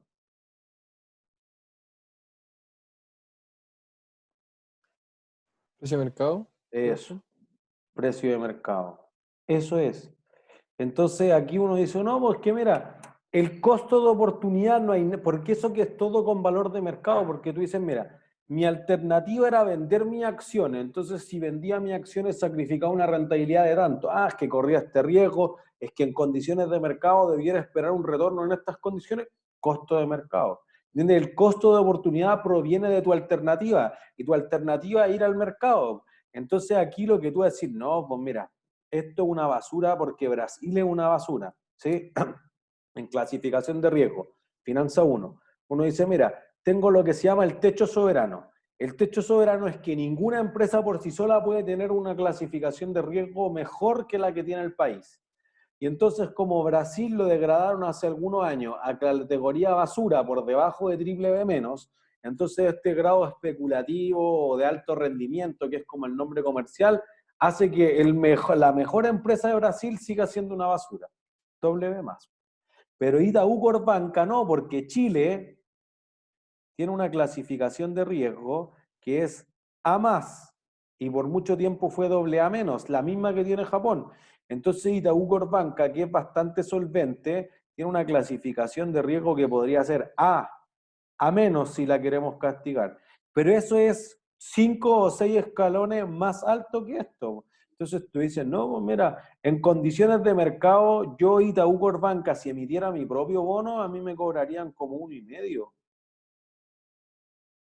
Ah, distinto. Listo. Entonces, ¿qué hacen? ¿Qué hacen las empresas, las pymes, las grandes empresas, etcétera? Todas dicen, mira, aquí hay una declaración jurada de los precios de transferencia. Para eso yo debo demostrar ciertas cosas. Debo demostrar, por ejemplo, que si yo hiciera un crédito y aquí hay una cotización de tal banco, me prestan 300 millones de dólares en estas condiciones. No, ningún banco te presta 300. Bueno, entonces voy a ver un bono que tenga la misma clasificación de riesgo que el mío, que se esté transando en el mercado, se transa en estas condiciones. Porque si tú le quieres poner 0 o menos 3% o 20%, a nadie le importa. El fisco te va a decir, mira, esto es lo que usted debió poner, como no le puso eso, multa, para empezar a conversar. Y luego, entonces, veamos por qué usted llegó a un precio de mercado que es distinto a las condiciones que yo veo en el mercado. ¿Se entiende? Entonces esa es una de las hipótesis que tiene la ley. Dice, mira, usted podría calcular el precio de transferencia para una transferencia de capital, para un producto físico, para un servicio, etcétera, bajo 6 espectros. Primero, el precio de mercado, si es que es mercado activo. No, ya, entonces un activo similar, después 4 cosas más. Y ahí tiene como la idea de cómo llego a eso. ¿Se entiende? Porque si no, después podrían haber peleas tremendas, porque en el fondo tú dices, mira, Microsoft, ¿de qué país del mundo es Microsoft?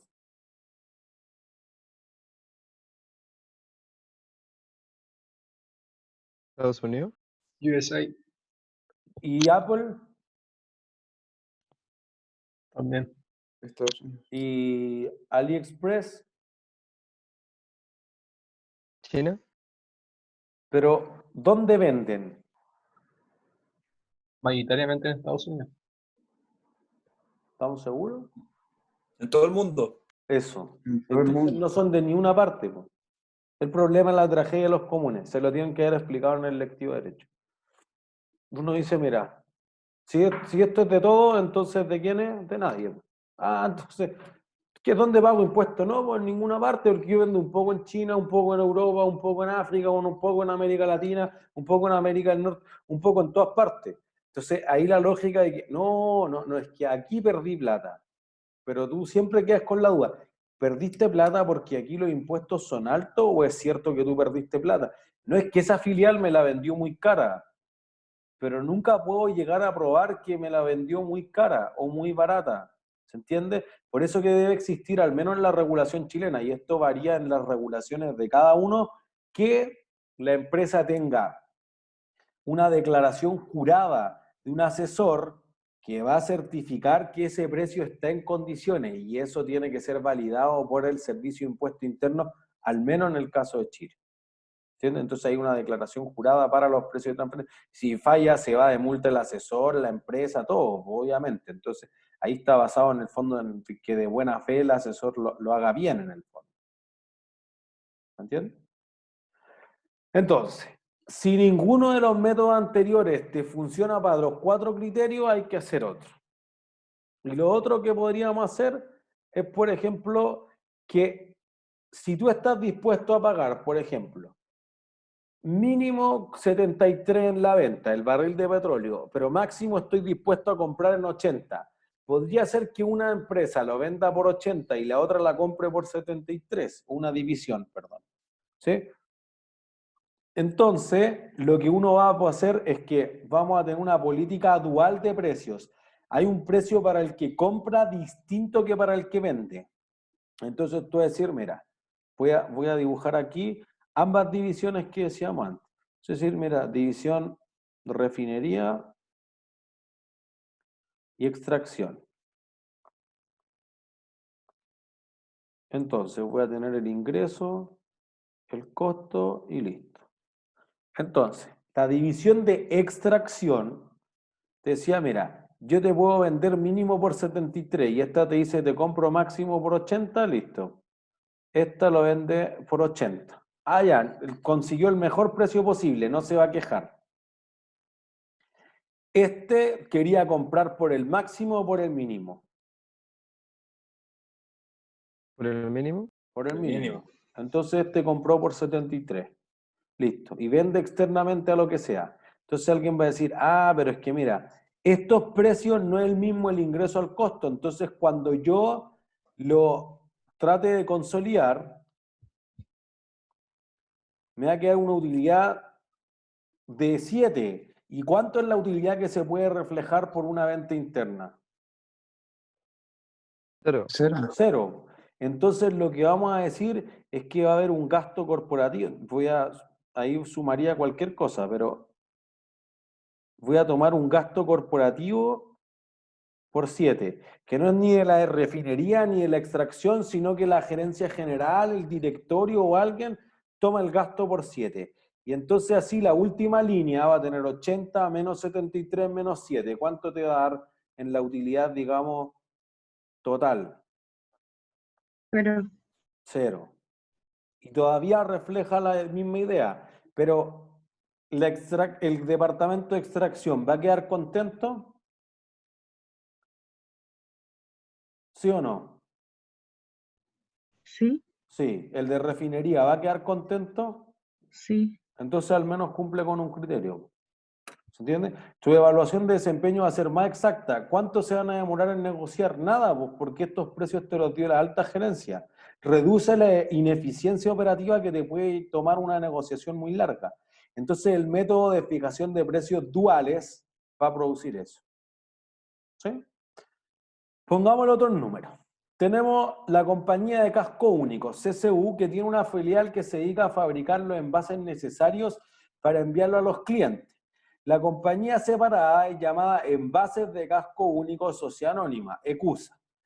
Esta última es capaz de fabricar a un costo de 440 por cada envase, de los cuales 350 son variables. No trabaja a máxima capacidad y podría venderlos en el mercado externo a 528.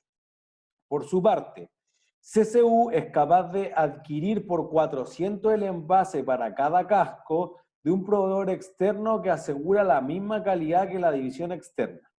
¿Hay espacio para precios de transferencia, sí o no?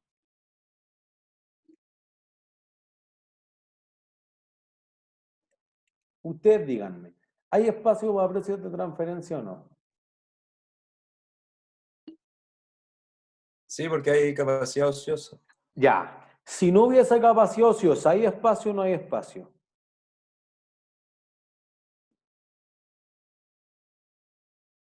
Ahí en ese caso no. No, porque fíjense, si yo no tengo capacidad ociosa, vendo todo a 528, pues, y tú compras todo a 400. Entonces, yo máximo te pago 400, tu mínimo me vende a 528, no hay espacio. ¿Se entiende? ¿O para alguien no es tan claro? Todo claro. Entonces, lo que tú dirías ahí no hay, pero si hay capacidad ociosa, entonces no renuncio a una venta, pues este dato no es relevante. ¿Cuál es el dato relevante si hay capacidad ociosa? El costo variable. El costo variable, que es el costo marginal. Entonces tú vas a decir, bueno, el espacio aquí es que mínimo yo te vendo a 350 y tú máximo pagas 400. En alguna parte nos vamos a encontrar. ¿Se entiende? Insisto que la primera vez puede tomar más, pero de ese tiempo se va a achicar mucho en la siguiente negociación. Entonces, ¿hay espacio para precio de transferencia? Sí, hay espacio para precio de transferencia. ¿Cuánto debería ser el precio de transferencia? Díganme ustedes.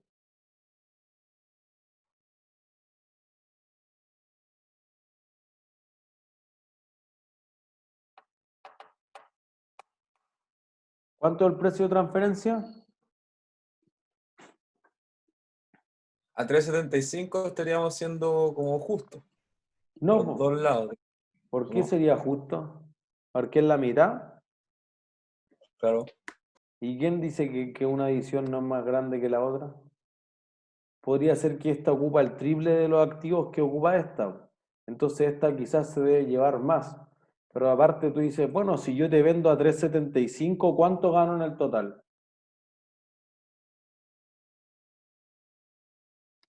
Pierdo plata.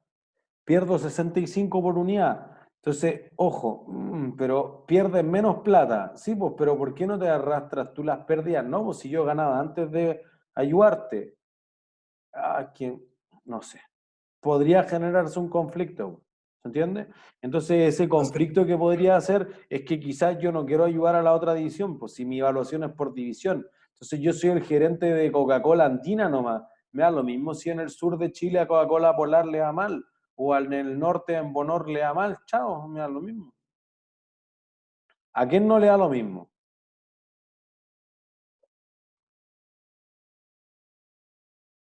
¿A quién le importa que no haga ya esa pelea estúpida? La CCU. O sea, el gerente general, el directorio, ¿sí? Ya nos bajamos el directorio. Las primeras 5 semanas estuvimos todo el rato metidos con el directorio. Bueno, el gerente general tiene que velar porque a todas las divisiones le vaya bien, porque su evaluación es por el consolidado. Entonces se dice, bueno, si este se pone a pelear con este, corto el queque, pues tú haz esto y tú haz esto otro. Entonces, ¿qué va a decir? ¿Qué debería hacer la alta gerencia?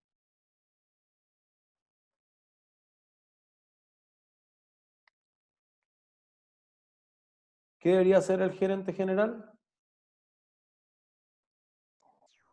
Fijar el precio de venta interna. ¿A cuánto? Digamos que CUSA le vende a CCU. ¿A qué precio? Ustedes díganme. Por un punto premio.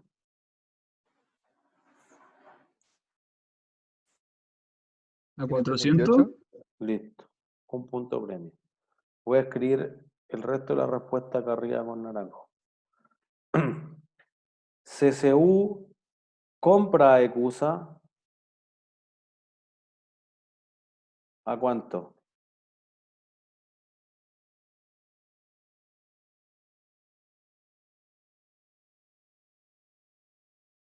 ¿Cuánto?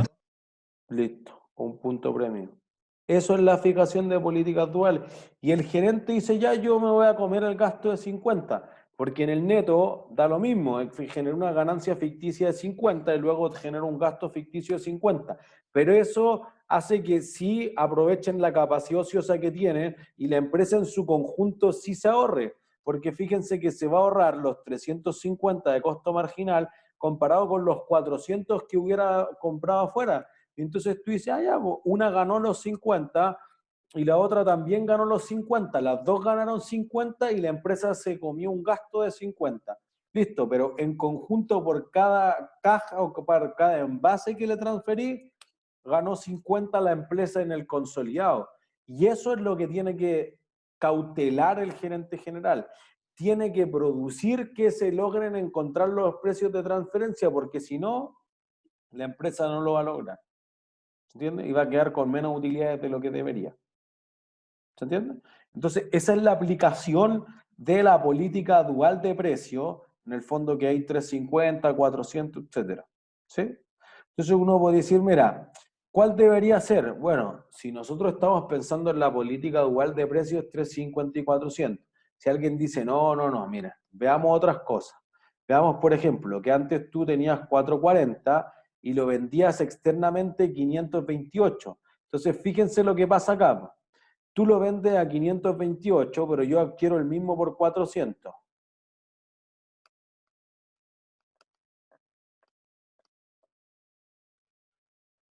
Un arbitraje implica que la ley del precio único se rompe. Tengo el mismo activo, ¿puede tener dos precios distintos? ¿Debiese tener dos precios distintos? No debiese. No debiese. Entonces, si se rompe la ley del precio único, la hipótesis de los mercados eficientes no sirve para nada. Bueno, aquí está, pues mira, él tiene el mismo envase que yo, pero él lo vende por 400 y el otro por 528. ¿Por qué? No sé, por la desesperación, porque nadie ha hecho benchmarking y entonces no se están arbitrando los mercados. pero está el mismo activo que yo lo podría dejar de producir y empezar a comprarlo a 400.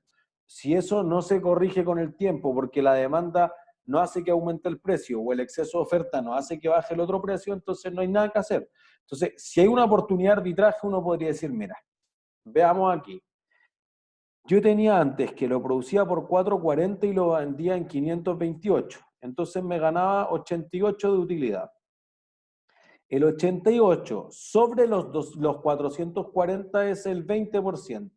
Entonces uno podría decir, bueno, pues si ahora te sale 350, eso más el 20% de margen será 420. Es una opción. ¿Sí? Tu otra opción es decir, yo me ganaba, pero ya lo hice, los 88, entonces los 350 más los 88, 438. Pero si yo aplico esa política de costo más utilidad fija o de costo más margen, ¿se van a transferir los productos o no?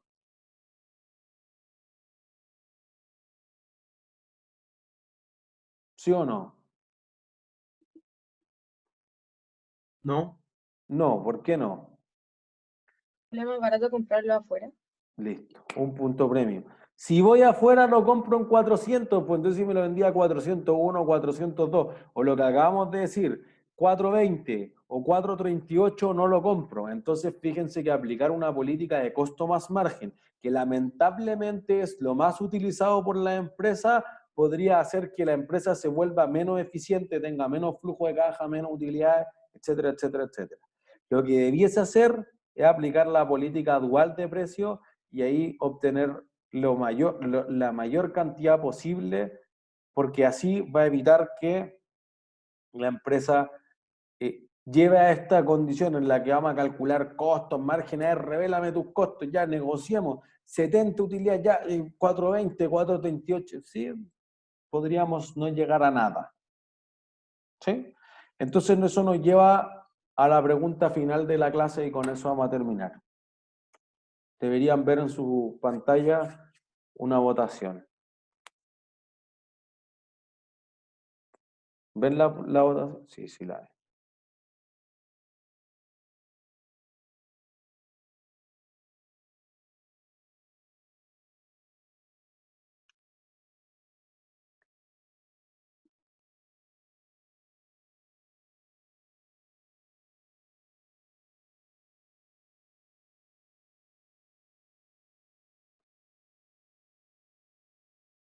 Ya, 5 segundos más.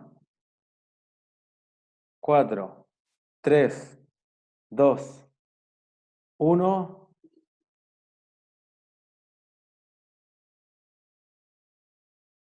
Listo. Miren.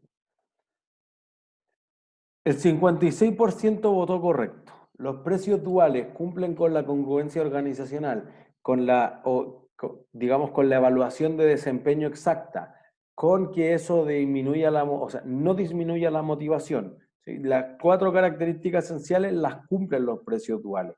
Entonces, por eso que puede ser más complejo, porque tengo que fijar primero el mínimo y el máximo que están dispuestos a pagar, y después la gerencia, por eso que aquí tú quizás quieres ver los resultados por segmentos, va a tomar un gasto que no está atribuido a ninguno de los 2 segmentos. Perfecto. Mientras que eso incentive o mida de forma más exacta la evaluación de desempeño, funciona súper bien. Está bastante bien decir que el precio de mercado podría ser el mejor método de precio de transferencia, porque en el fondo, si existe un mercado, pero solamente para aquellas empresas que existe el mercado, eso quizás no debiese ser tan distinto de los precios duales, pero no incluye el que podrían haber eficiencias, por ejemplo, ahorrarte los costos de transporte, los costos de negociación que tengo afuera y tengo que pagarle intermediario, etcétera. Entonces, en eso es levemente peor que precios duales, pero quizás es una segunda mejor respuesta. Ya un costo más el margen porcentual o un costo más margen fijo es menos atractivo, porque podría ser que las divisiones que tienen márgenes exagerados o muy por encima del promedio traten de aplastar a las divisiones que tienen márgenes más pequeños. Entonces no van a negociar en las mismas condiciones. Transferir por el costo se utilizó por mucho tiempo porque sí es fácil, pero eso, a menos que tú seas un centro de responsabilidad de costos que quizás es el único caso en el que te daría exactamente lo mismo, entonces no tiene sentido, porque la que gano al transferir al costo es cero, y ese es el costo contable, digamos. Si incorporo el costo de oportunidad de levantar el capital, de poder haber vendido afuera, de los costos de almacenamiento, etcétera, o el costo de oportunidad de tener invertido eso, salgo en contra. ¿Sí? ¿Todos claros? ¿Dudas? ¿No? Profe, ¿puedes Ajá. repetir las 4 condiciones que tiene que cumplir? Puedo repetir. O si está en la lámina que no lo veo. Ahí está. Ahí está. Gracias. Que el gerente lo pueda evaluar exactamente, que haya una congruencia con las metas de la organización, que no se desmotive y que yo pueda medir exactamente cuánto es el desempeño de ese gerente. ¿Sí? Sí. ¿Alguna duda? Profe, Ajá. Francisco. respecto al caso, Ujú. para subirlo no, el Turnitin no deja subir archivos. ¿Qué? A ver, Estábamos intentando subirlo, no podíamos. dejen ir al tiro a web curso.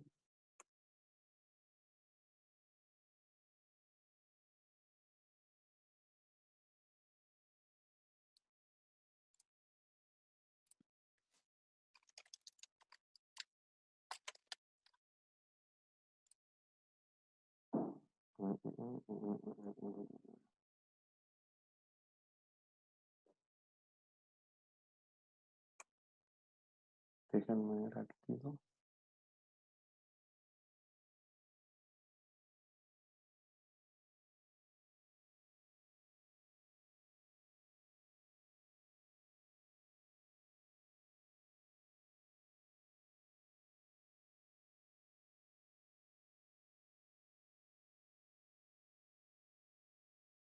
Casos. Activar edición.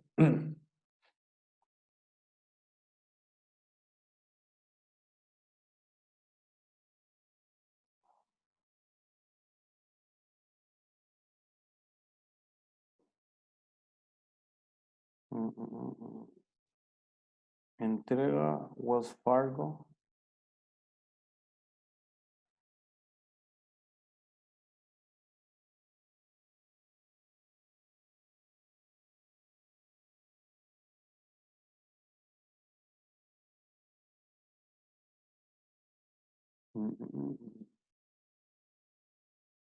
A ver, lo voy a reactivar.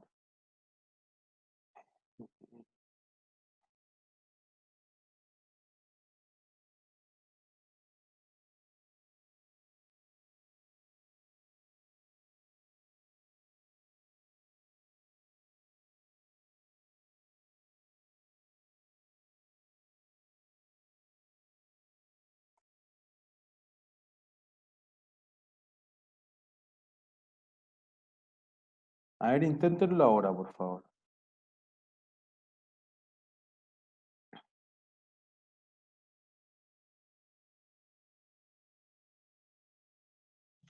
Ahí sí. ¿Sí? ¿Funcionó? Sí. Gracias, profe. ¿Y de qué? ¿Todos claros? Ha sido todo por hoy entonces. Que estén súper bien. Chao, chao. Profe, que esté bien igual. Profe, gracias. Chao. ¿Ahí de qué? Chau, chau. Profe.